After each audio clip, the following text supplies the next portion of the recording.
Thank you again for joining us on the newsroom. Operatives of the Federal Capital Territory FCT Police Command attached to the State Criminal Investigation Department have arrested 10 members of a criminal gang suspected of robbing unsuspecting residents in the nation's capital Abuja and Nasarawa State.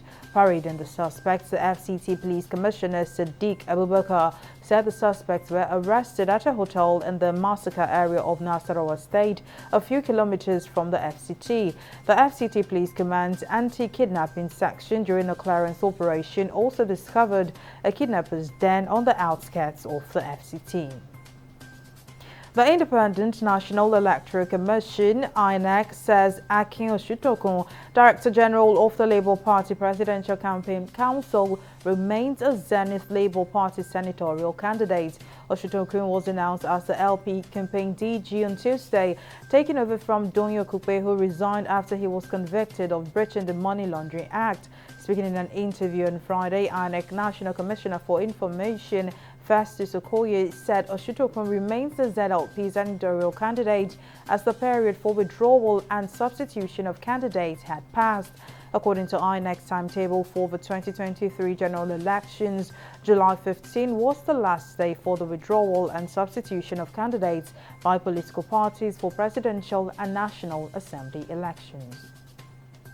The Kogi state government has vowed to unravel the perpetrators of First State Okene explosion in order to put an end to such heinous acts in the state. The security advisor to Kogi state government, Jerry Omodara, who made the statement, said no government official attributed the incident to transformer explosion, adding that police bomb experts have taken samples from the venue of the explosion for tests in order to ascertain the type of explosion that went off on Thursday in Okene shortly before President Muhammadu Buhari's commissioning of some projects in the state. A new antiviral pill for COVID-19 has been found to be as effective as Paxlovid at curbing mild to moderate illness among people at high risk of severe disease in a phase 3 trial in China. The results suggest that the treatment had fewer side effects than Paxlovid, the go-to antiviral for high-risk patients. In business, the World Bank says a total of 685 million people could be living in extreme poverty by the end of 2022. The International Financial Organization, in its report titled 2022 in 9 Charts, said slowing economic growth contributed to a reversal of progress on the global poverty agenda and an increase in global debt. The bank further projected that 7% of the world's population would be in extreme poverty in 2030.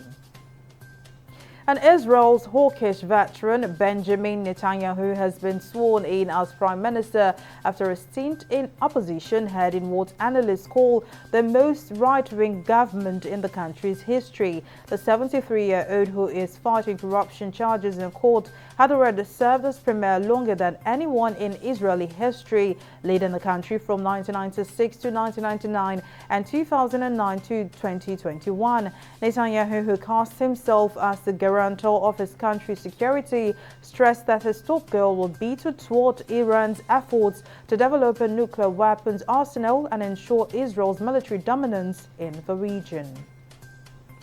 In sports, Cameroon Football Federation (FECAFOOT) has announced that 21 players of the country's under-17 national team have failed the magnetic resonance imaging (MRI) test. According to the football body, 21 out of the 30 players currently in camp preparing for the Central African Football Federation's Union 2023 Under-17 AFCON qualifier failed the test. The qualifiers for the Africa Under-17 AFCON will be held in Cameroon between January 7 to 12, 2023. Well, that's the latest from the newsroom. Thank you for staying with us. I am Mary Kanu.